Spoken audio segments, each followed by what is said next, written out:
আজকের বক্তব্যের বিষয়বস্তু গোলামি থেকে আজাদির পথে যাত্রা, স্বাধীনতার এবং মুক্তির পথে যাত্রা।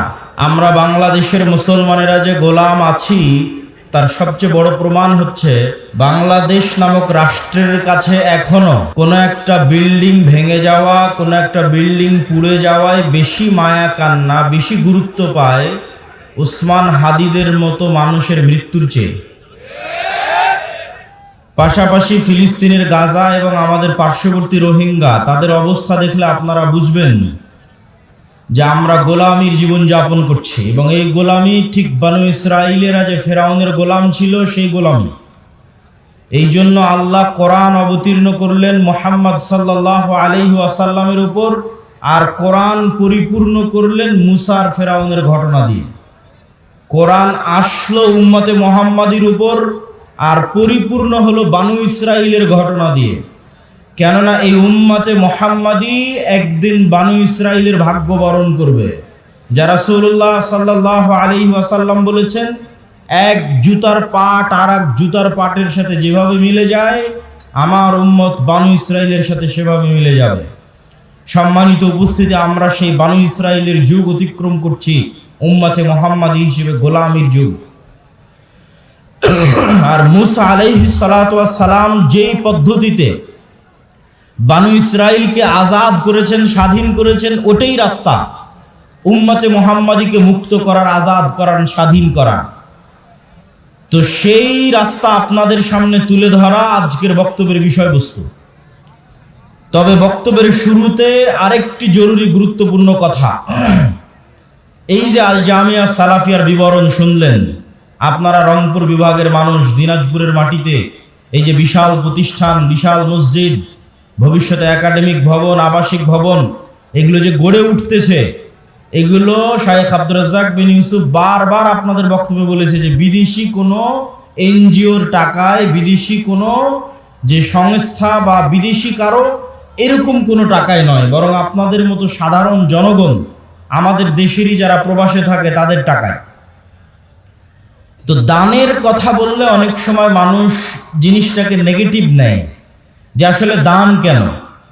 এই জন্য 2-5 মিনিট দানের একটু কারণ শোনেন যে দান কেন।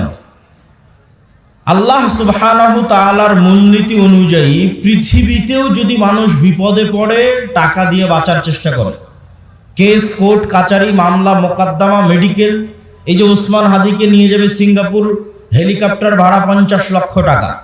তাহলে দুনিয়াতে বিপদ আপদ পড়লে মানুষের টাকা লাগে, তো কিয়ামতের মাঠেও মানুষ যখন বিপদে পড়বে তখন টাকা দিয়ে বাঁচা যাবে।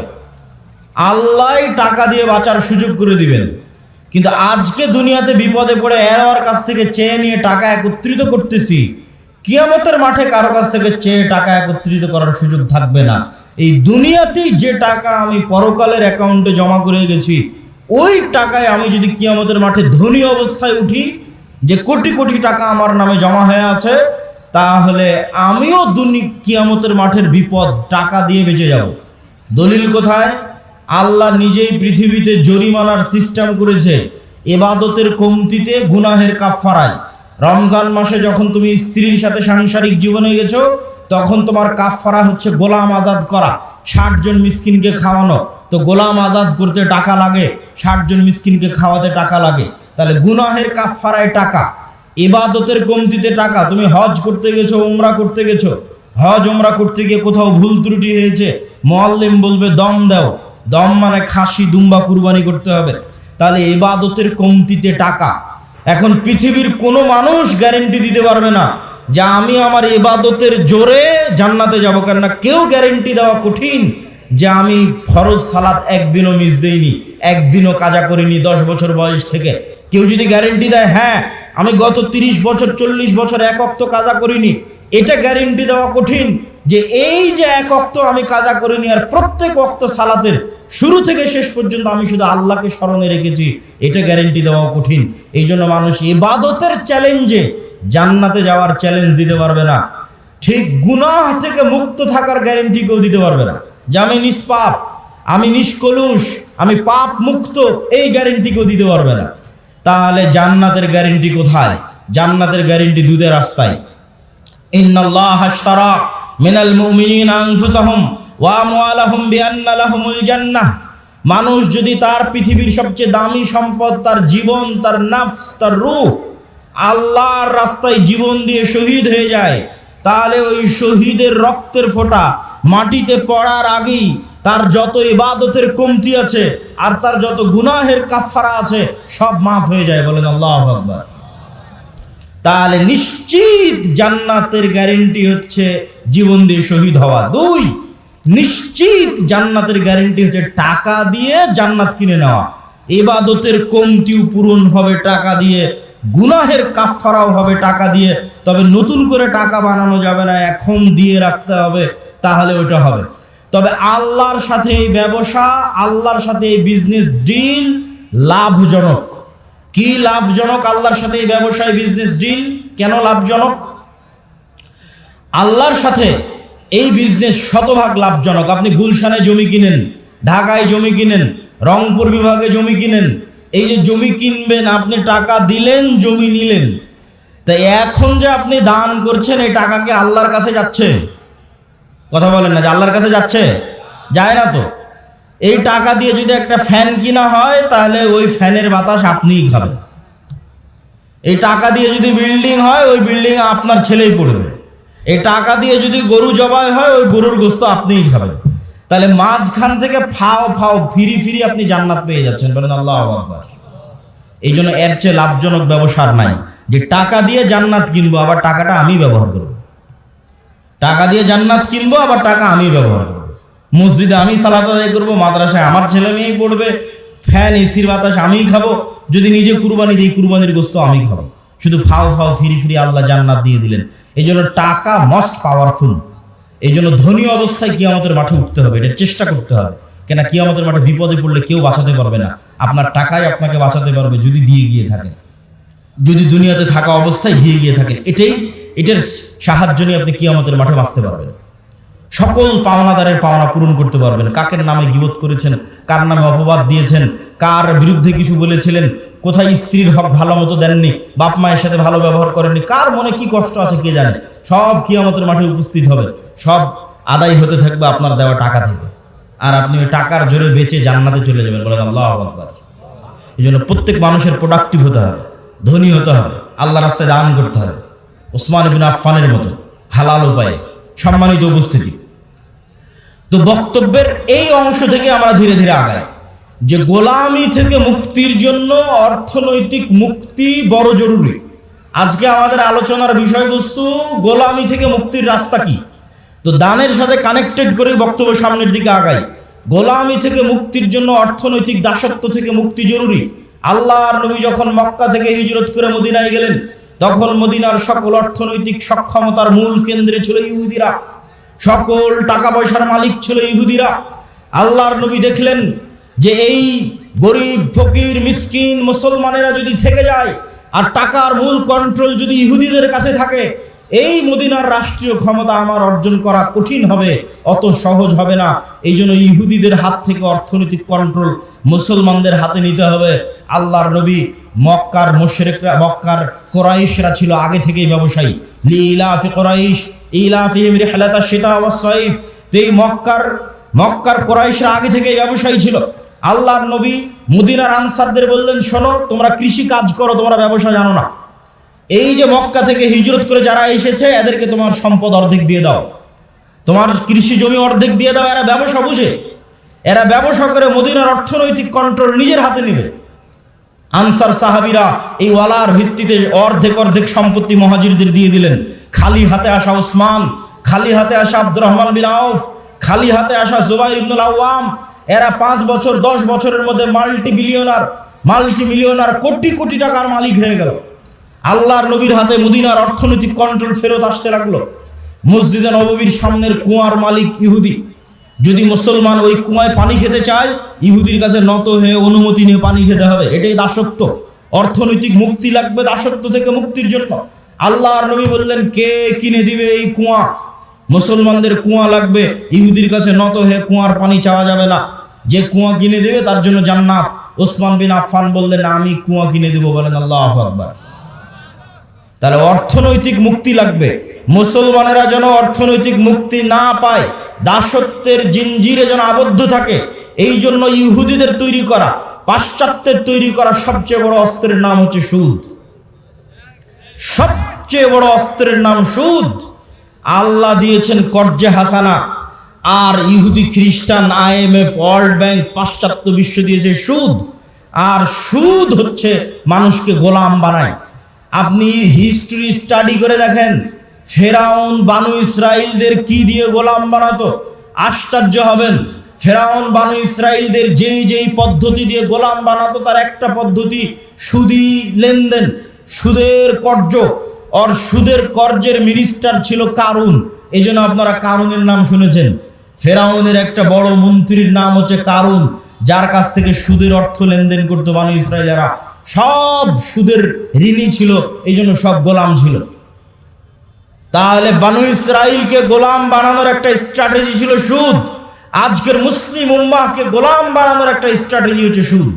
পুরো দেশ গোলাম সুদের ঋণের কারণে। পুরো একটা মুসলমানদের বলে পারমাণবিক শক্তির অধিকারী পাকিস্তান, এই পুরো একটা রাষ্ট্র গোলাম শুধু এই সুদ ঋণের কারণে। ওই যে বাপ দাদার কাছ থেকে, প্রভুর কাছ থেকে সুদ নিয়ে রেখেছে, ওদের পারমিশন ছাড়া ওই পারমাণবিক অস্ত্রে চাপও দিতে পারবে না, ফাও, কোনো কাজ নাই। তাহলে মুক্তির জন্য অর্থনৈতিক মুক্তি খুবই জরুরি। আর এই অর্থনৈতিক মুক্তির জন্য সুদের আযাব থেকে মুক্তি জরুরি। সুদ কেন গোলাম বানায়? রাসূলুল্লাহ সাল্লাল্লাহু আলাইহি ওয়াসাল্লাম তার বহু দোয়ায় বলেছেন, আল্লাহুম্মা ইন্নী আউযুবিকা মিনাল মা'সামি ওয়াল মাগরাম। হে আল্লাহ, গুনাহ থেকে বাঁচতে চাই, ঋণ থেকে বাঁচতে চাই।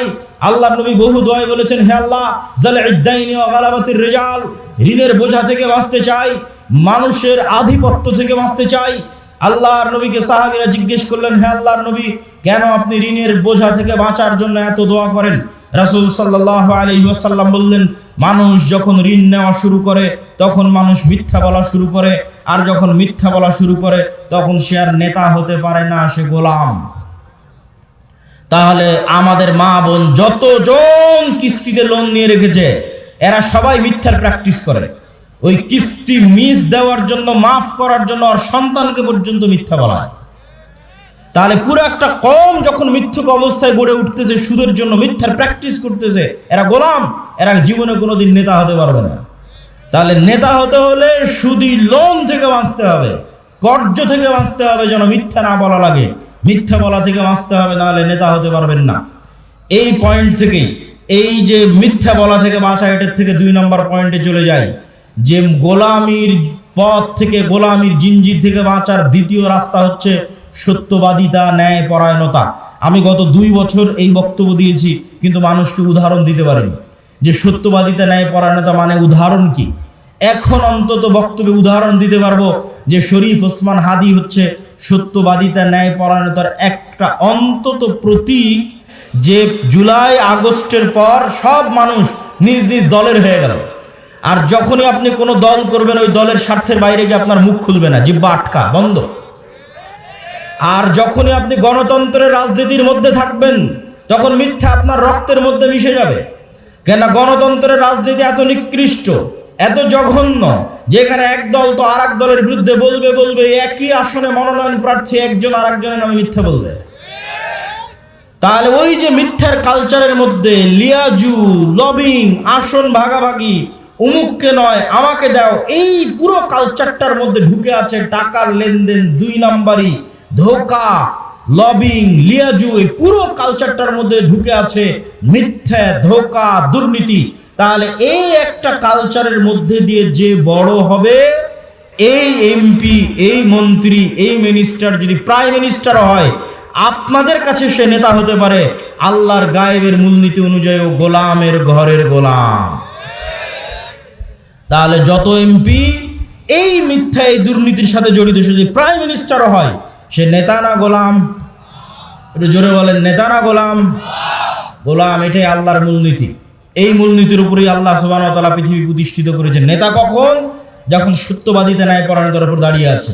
তাহলে ওসমান হাদি একমাত্র ব্যক্তি ছিল যে দলের লেজুর বৃত্তি না করে, দলের লিয়াজু, লবিং এর মধ্যে না গিয়ে, আসন ভাগাভাগির মিথ্যা, দুর্গন্ধযুক্ত, নিকৃষ্ট কালচারের মধ্যে না গিয়ে, যেটা সত্য ওইটাই মানুষের মুখের উপর স্ট্রেট ফরওয়ার্ড বলে দিত।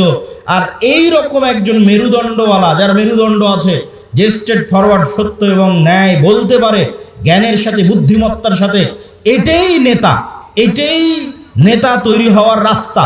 আর এই রকম একজন মেরুদণ্ডওয়ালা সত্যবাদী ন্যায়পরায়ণ নেতা ওই রকম লাখো দুর্নীতিগ্রস্ত নির্বাচিত এমপির চেয়ে পাওয়ারফুল।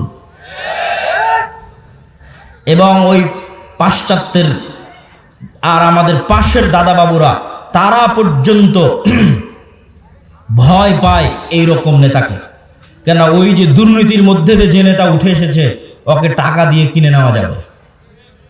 ভারতও ওকে কালকে টাকা দিয়ে কিনে নিতে পারবে, আমেরিকা ওকে কালকে টাকা দিয়ে কিনে নিতে পারবে। ওকে বলবে তোমার যত দুর্নীতি করার ইচ্ছা করো, টাকা পাচার করে নিয়ে আমার দেশে চলে আসো, আমি যা বলবো তাই শুনবা।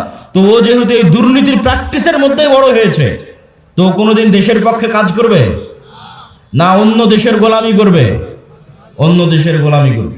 তাহলে গোলামি থেকে বাঁচার জন্য একটা প্রজন্ম তৈরি করতে হবে আপনাদের, যে প্রজন্ম হবে সত্যবাদী ন্যায়পরায়ণ, মিথ্যা এবং অন্যায়ের সংস্পর্শে যায়নি, মেরুদণ্ড বিক্রি করবে না টাকার কাছে। আপনি মাপবেন কেমনে যে আমি সত্যবাদী ন্যায়পরায়ণ কিনা?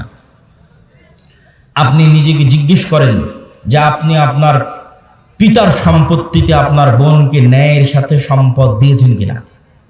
আপনার পিতা আপনার দাদার সম্পত্তিতে আপনার ফুফুকে ন্যায়ের সাথে সম্পদ দিয়েছে কিনা? যদি দেখেন হ্যাঁ ন্যায়ের সাথে বন্টন হয়েছে, তাহলে আপনার মধ্যে নেতৃত্বের গুণ আছে, আল্লাহর দৃষ্টিতে আপনি নেতা হতে পারবেন। আরও বাকি গুণগুলো অর্জন করলে পূর্ণ নেতা হবেন, কিন্তু মোটামুটি এই গুণটা আছে। আর যদি দেখেন যে না, আপনি ন্যায়ের সাথে বন্টন করতে পারেননি, আপনি নিশ্চিত জেনে রাখেন, আপনি নিশ্চিত জেনে রাখেন আজকে আপনি আপনার স্ত্রীর সাথে ন্যায় করতে পারেননি, আজকে আপনি আপনার বোনের সাথে ন্যায় করতে পারেননি, আজকে আপনি আপনার পিতা মাতার সাথে ন্যায় করতে পারেননি। ওয়াল্লাহি আল্লাহর কসম করে বলছি, ওয়াল্লাহি আল্লাহর কসম করে বলছি, যে তার বোন তার ফুফুর সাথে ন্যায় করতে পারেনি, এই ব্যক্তিও যদি নির্বাচিত হয়ে ক্ষমতায় আসে, সেও গত 16 বছরের চেয়ে বড় দুর্নীতিবাজ হবে। তাহলে নেতা তখনই তৈরি হবে যখন ন্যায় এবং সত্যবাদিতা তার রক্তের মধ্যে থাকবে। আর মিথ্যা গোলামির কালচার। ইব্রাহিম আলাইহিস সালাতু ওয়াস সালামের 2 সন্তান, এক সন্তানের নাম ইসহাক, আর এক সন্তানের নাম ইসমাইল। ইসহাককে রেখে দিলেন জেরুজালেমে, আর ইসমাইলকে রেখে দিলেন মক্কায়। ইসমাইল থেকে না মুহাম্মদ পর্যন্ত এই দীর্ঘ সময়ে এই বানু ইসরাইলের সাথে কি হচ্ছে দেখেন, শর্টকাট। ইসহাকের সন্তান ইয়াকুব, ইয়াকুবের সন্তান ইউসুফ, ইউসুফের 11 ভাই মিলে পিতা মাতা মিলে মিশর, মিশরে ইউসুফের মৃত্যুর পরে ফেরাউনের 300 বছরের গোলামি, ফেরাউনের গোলামি থেকে মুসার হারুনের হাত ধরে মুক্তি, মুসার হারুনের হাত ধরে মুক্তির পরে 40 বছর সিনাই মরুভূমিতে পাগলের মতো ঘুরপাক, 40 বছর পর ইউশা বিন নুনের হাত ধরে জেরুজালেম বিজয়, তারপরে পুনরায় আর এক জালেম বাদশার কারণে জেরুজালেম থেকে বিতাড়িত, তারপরে দাউদ, সুলাইমান এবং তালুতের মাধ্যমে জেরুজালেম বিজয়, জেরুজালেম থেকে সারা পৃথিবীতে শাসন ক্ষমতা প্রতিষ্ঠা, তারপরে আস্তে আস্তে জাকারিয়া, ইয়াহিয়া, ঈসা, মারিয়াম। এই যে দীর্ঘ সময় বানু ইসরাইলের, এই দীর্ঘ সময় বানু ইসরাইলের চরম উত্থান পতন হয়েছে, 2-3 বার গোলামির জিঞ্জিরে আবদ্ধ হয়েছে। তার মধ্যে সবচেয়ে বড় গোলামি ছিল ফেরাউনের 300 বছর। এই গোলামির জিঞ্জিরে আবদ্ধ হওয়ার কারণে এরা নবীর সন্তান হওয়ার পরও, ইব্রাহিমের সন্তান হওয়ার পরও, ইসহাকের সন্তান হওয়ার পরও এরা মিথ্যা বলা, ধোকা দেওয়া, 2 নম্বরই রাস্তা শিখে নিয়েছিল। এই জন্য আল্লাহ বলল, শনিবারের দিন তোমরা মাছ ধরবা না। দাউদ কোরআন পড়ে, মাছেরা কোরআন শুনতে আসে, জাবুর শুনতে আসে। এরা করলো কি, শনিবারের দিন মাছগুলো আটকে রেখে দিল, রবিবারের দিন ধরলো। কি পরিমাণ ধোকাবাজ! অথচ এরা নবীর সন্তান, ইব্রাহিমের সন্তান, এই সিলসিলার সন্তান। আর এইদিকে এই যে ইসমাইল থেকে মুহাম্মদ পর্যন্ত এই লম্বা সময়, সেম টাইম, এই লম্বা সময়ে মক্কায় কোনো নদী নাই, মক্কায় কোনো ফল ফসল উৎপাদন হয় না, মক্কা কোনো বড় ব্যবসায়িক কেন্দ্র নয়, মক্কা কোনো বড় রাজনৈতিক কেন্দ্র নয়। ফলত বিশ্বের কোনো পরাশক্তি, না রোমান না পারস্য, কেউ মক্কা দখল করেনি। মক্কা দখল করে কেউ কোনোদিন ইসমাইলের সন্তানদের গোলাম বানায়নি। ফলত ইসমাইল থেকে মুহাম্মদ পর্যন্ত ইসমাইলের সন্তানেরা শিরকে লিপ্ত হলেও 2 নম্বরই দুর্নীতি, জুয়াচুরি, ধোকা, এই রাস্তাগুলো থেকে অনেক অনেক দূরে ছিল।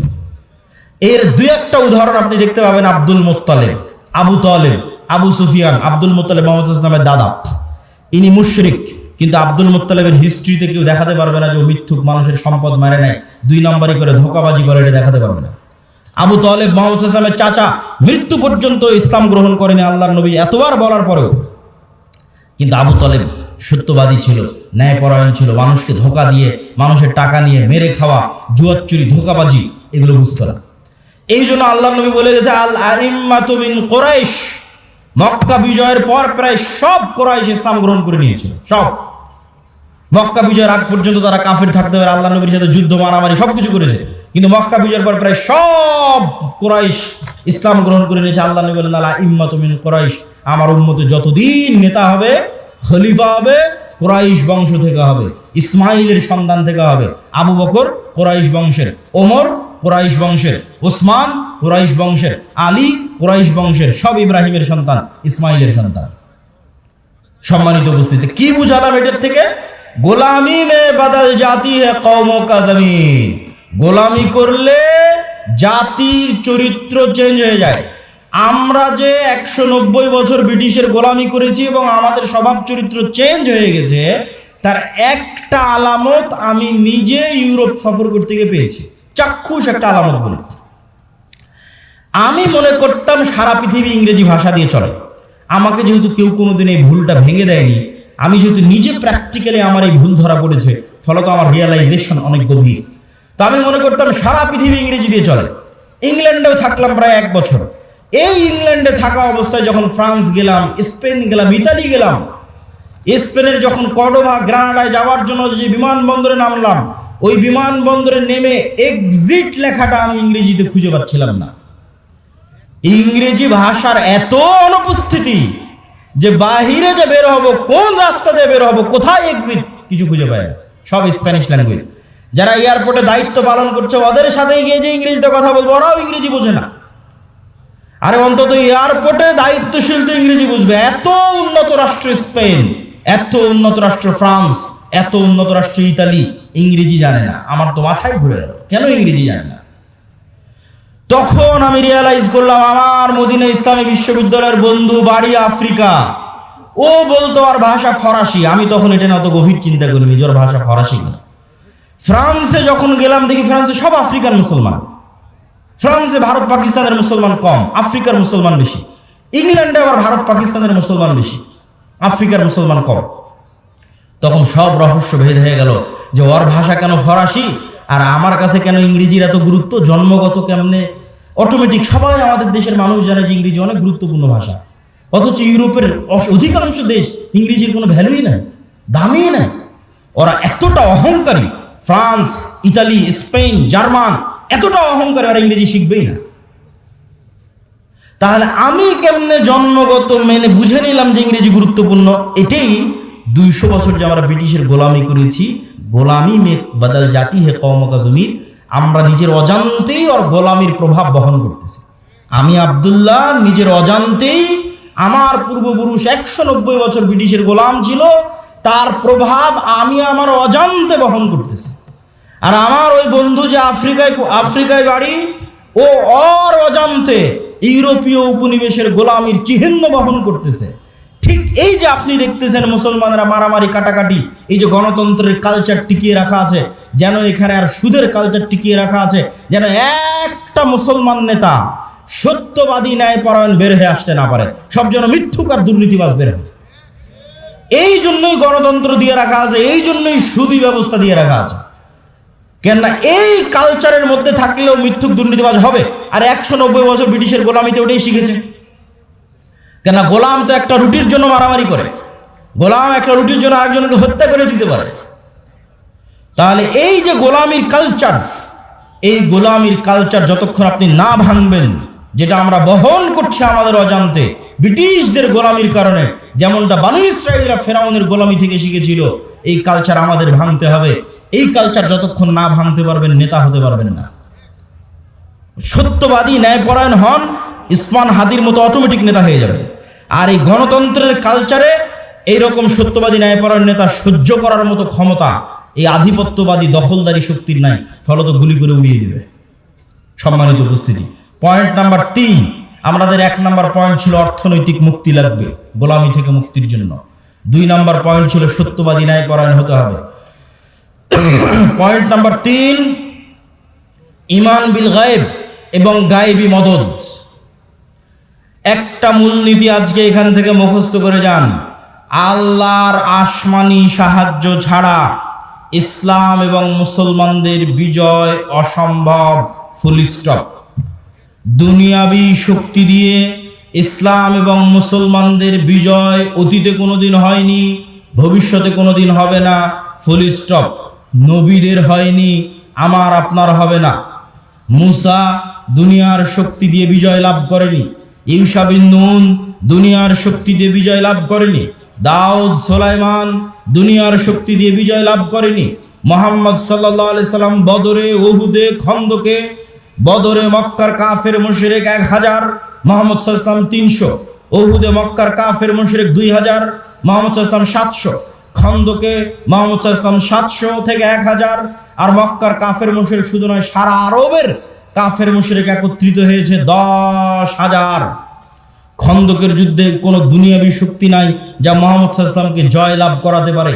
এত অসম যুদ্ধ পৃথিবীতে হয় না, কিন্তু এই প্রত্যেকটা যুদ্ধে মুহাম্মদ সাল্লাল্লাহু আলাইহি সাল্লাম জয় লাভ করেছে দুনিয়াবী শক্তিতে না কার সাহায্যে?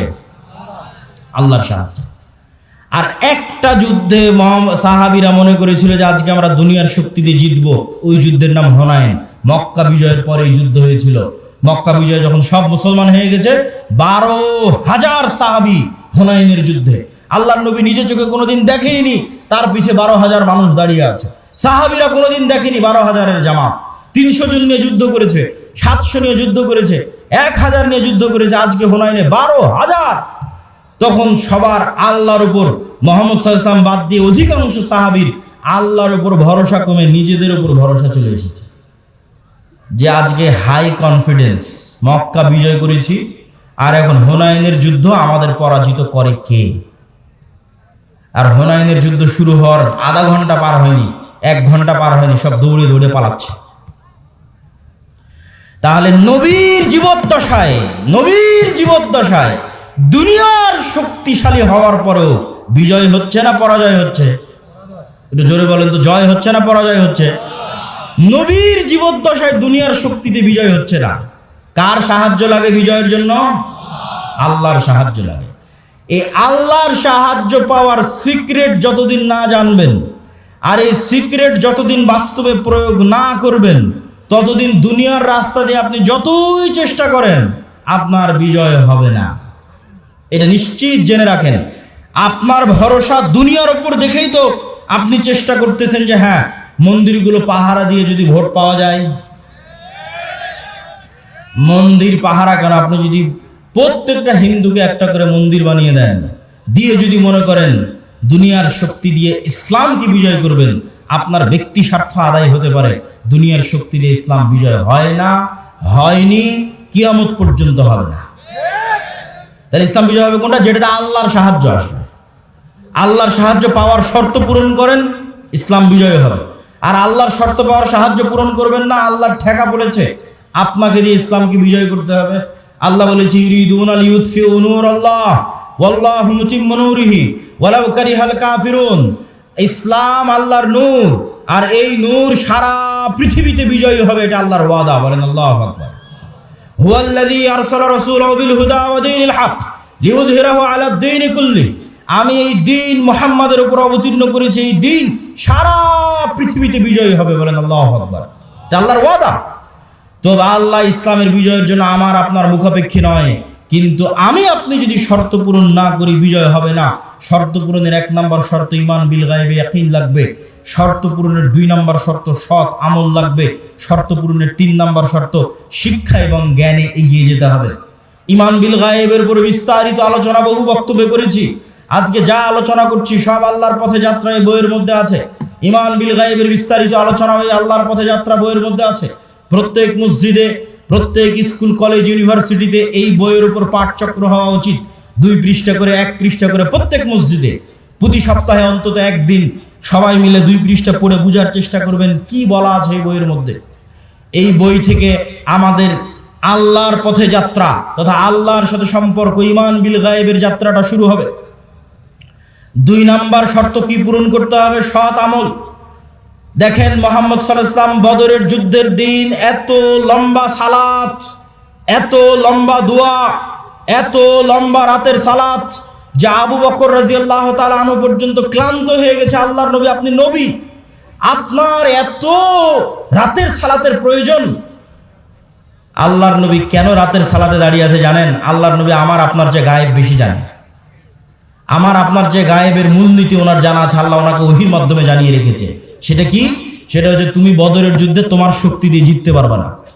মুহাম্মদ, তোমার শক্তি দিয়ে বদরে বিজয় হবে না। বদরে বিজয় হবে কার সাহায্যে? আল্লাহর সাহায্যে। আর আল্লাহর সাহায্য পাওয়ার সিক্রেট হচ্ছে রাতের সালাত। তুমি আল্লাহর সাহায্য পেতে চাও, যত বড় নবী হও রাতের সালাতে দাঁড়াতে হবে। ফাতাহাজ্জাদ বিহি নাফিলাতাল লাক আসা ইয়াবআসাকা রাব্বুকা মাকামাম মাহমুদা। তুমি সর্বশ্রেষ্ঠ নবী হওয়ার পরও আল্লাহর সাহায্য আসমান থেকে দুনিয়াতে আনার জন্য শ্রেষ্ঠতম নবী হওয়ার পরও তোমাকে রাতের সালাতে ঘন্টার পর ঘন্টা দাঁড়িয়ে থাকতে হবে। আর বাংলার মানুষেরা স্বপ্ন দেখে নামাজ 5 ওয়াক্ত সালাত আদায় না করেই খালি ভোট দিয়ে ইসলামকে বিজয় করে দিবে। অসম্ভব, এটা অসম্ভব, ইম্পসিবল। আপনাকে ন্যূনতম আল্লাহর সাহায্য পাওয়ার পূর্ব শর্ত পূরণ করতে হবে। সেই পূর্ব শর্তের 2 নাম্বার হচ্ছে সৎ আমল। রাতের সালাত না পারেন 5 ওয়াক্ত সালাত ঠিক রাখতে হবে। আর রাতের সালাত আর সকাল সন্ধ্যের জিকির মোস্ট পাওয়ারফুল। সকাল সন্ধ্যের জিকির কেন পাওয়ারফুল? মুসা আলাইহিস সালাতু ওয়াস সালাম ফেরাউনের উপর বিজয় লাভ করবেন, অথচ মুসা আলাইহিস সালাম আমার এবং আপনার চেয়ে দুর্বল। মুসা আলাইহিস সালামকে আল্লাহ বলছে, যাও ফেরাউনের কাছে, ওয়ালা তানিয়া ফি যিকরি, সব সময় আমাকে স্মরণে রাখবা, জিকির ভুলবা না। জিকির না করলে তুমি জিততে পারবে না। জাকারিয়া আলাইহিস সালাতু ওয়াস সালাম আল্লাহর কাছে সন্তান চাইলেন, আল্লাহ বললেন সন্তান হবে। বন্ধা স্ত্রী, বার্ধক্য বয়স, কেমনে সন্তান হবে? আল্লাহ আলামত বলেন। আল্লাহ বললেন সকাল সন্ধ্যা জিকির করো, সন্তান হবে। সকাল সন্ধ্যা জিকির পৃথিবীর এমন বড় সিক্রেট যা দিয়ে পৃথিবীর এমন কোনো অসম্ভব নয়, যা সম্ভব করা সম্ভব নয়। মুসা যদি ফেরাউনকে পরাজিত করতে পারে, এই অসম্ভব যদি সম্ভব হয়ে যেতে পারে, জাকারিয়াকে যদি আল্লাহ সন্তান দিয়ে দিতে পারে, তো সকাল সন্ধ্যার জিকির দিয়ে পৃথিবীর সব অসম্ভবকে সম্ভব করা যাবে। কেন? আপনার এই ইয়াকিন থাকতে হবে, ইউসাব্বিহু লিল্লাহি মা ফিস সামাওয়াতি ওয়া মা ফিল আরজ, আসমান জমিন এবং তার মধ্যে যা কিছু আছে, জীব জন্তু, জড় বস্তু, জড় পদার্থ, কীট পতঙ্গ, এই টিস্যু, এই বই, মাইক, মোবাইল, এই কাঠের ডায়াস, এই ক্যামেরা, যা দেখতে পাচ্ছি, এরা এখনো 24 ঘন্টা আল্লাহর তাসবিহ পাঠ করতেছে। বলেন আল্লাহু আকবার। এটা গায়েব। এই গায়েবের মূলনীতি আল্লাহ কোরআনে দিয়ে দিয়েছে যে তোমরা তো গায়েব জানো না, তোমাদেরকে জানিয়ে দিচ্ছি।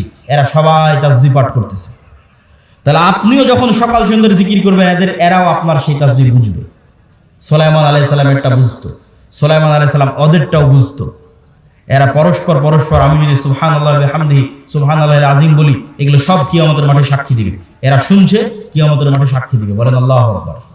মুয়াজ্জিনের আযান যত দূর পর্যন্ত যাবে, এই প্রত্যেকটা জীব জন্তু, কীট পতঙ্গ, জড় বস্তু, জড় পদার্থ এরা শুনে, এরা নিজেরা তাসবিহ পড়ে, এরা মানুষের তাসবিহ শুনে। মুয়াজ্জিনের আযান যত দূর পর্যন্ত যাবে, পৃথিবীর প্রত্যেকটা ধূলিকণা বালিকণা কিয়ামতের মাঠে ওই মুয়াজ্জিনের পক্ষে সাক্ষ্য দিবে। বলেন আল্লাহু আকবার। এই জন্য জিকির মোস্ট পাওয়ারফুল, সবচেয়ে পাওয়ারফুল। আল্লাহ আসমান জমিন সৃষ্টি করেছেন আওয়াজ দিয়ে, আল্লাহ আসমান জমিন ধ্বংস করবেন আওয়াজ দিয়ে। পৃথিবীর প্রত্যেক জীবজন্তু, জড় বস্তু, জড় পদার্থ সবসময় আওয়াজ বের করতেছে, আল্লাহর তাসবিহ পাঠে আওয়াজ বের করতেছে। সব ফেরেশতা সবসময় আল্লাহর তাসবিহ পাঠে আওয়াজ বের করতেছে। আওয়াজ সবচেয়ে মোস্ট পাওয়ারফুল। এই জন্য মুসলমানদের মুজিজা মুসা আলাইহিস সালাতু ওয়াস সালাম, মুহাম্মদ সাল্লাল্লাহু আলাইহি ওয়াসাল্লামের মুজিজা মুসা আলাইহিস সালামের লাঠির চেয়ে, ঈসা আলাইহিস সালামের মৃত্যুকে জীবিত করার চেয়ে বেশি পাওয়ারফুল। কেন? মুহাম্মদ সাল্লাল্লাহু আলাইহি ওয়াসাল্লামের মুজিজা কোরআন, সরাসরি আল্লাহর আওয়াজ। বলেন আল্লাহু আকবার। কোরআন পড়ে কে, বুঝে কে, জানে কে, শিখে কে? কোরআনের মধ্যেই মুসলমানদের মুক্তির রাস্তা আছে, গোলামি থেকে মুক্তির রাস্তা আছে। সম্মানিত উপস্থিতি, আমরা বক্তব্য দীর্ঘায়িত করব না, রাত গভীর করার পূর্বেই বক্তব্য শেষ করে দিব। তাহলে আমরা আমাদের পূর্ব শর্ত, যা গায়েবী মদদ পাবো, 1 নাম্বার শর্ত ঈমান বিল গায়েবি ইয়াকিন থাকতে হবে। 2 নাম্বার শর্ত সৎ আমল থাকতে হবে। সৎ আমলের 2টি আমল খুব পাওয়ারফুল, একটা রাতের সালাত, একটা সকাল সন্ধ্যের জিকির। সব অসম্ভবকে সম্ভব করা সম্ভব এই 2টা দিয়ে। 3 নাম্বার হচ্ছে শিক্ষা এবং জ্ঞান। আল্লাহ পৃথিবী যেই মূলনীতির উপর তৈরি করেছে, এই মূলনীতি আল্লাহ ভাঙে না, খুব কম সময় ভাঙে। আগুনের মধ্যে যদি সবচেয়ে বড় পরহেজগার মানুষকে নিক্ষেপ করা হয়, আগুন জ্বালিয়ে দিবে। এইভাবে আগুনকে ডেভেলপ করা আছে। ইব্রাহিমের ক্ষেত্রে আল্লাহ রুল ব্রেক করেছে, সবার ক্ষেত্রে করবে না। ওই যে সূরা বুরুজের দেখেন, পুরো একটা জাতিকে আগুনে নিক্ষেপ করে দেওয়া হয়েছে, সবাইকে আগুন পুড়িয়ে দিয়েছে। সূরা বুরুজের ঘটনা, পুরো একটা জাতিকে ইমানের কারণে আগুনে নিক্ষেপ করা হয়েছে, সবাই আগুনে জ্বলে গেছে, পুড়ে গেছে, কিন্তু ইমান ত্যাগ করেনি। তাহলে এই যে মূলনীতির উপর আল্লাহ পৃথিবী সাজিয়েছে, এটা আল্লাহ সাধারণত ভাঙে না। আপনি মোবাইল যে ফাংশন ব্যবহার করবেন, ওই ফাংশন ইহুদিও ব্যবহার করলে একই সার্ভিস পাবে, মুসলমান ব্যবহার করলে একই সার্ভিস পাবে।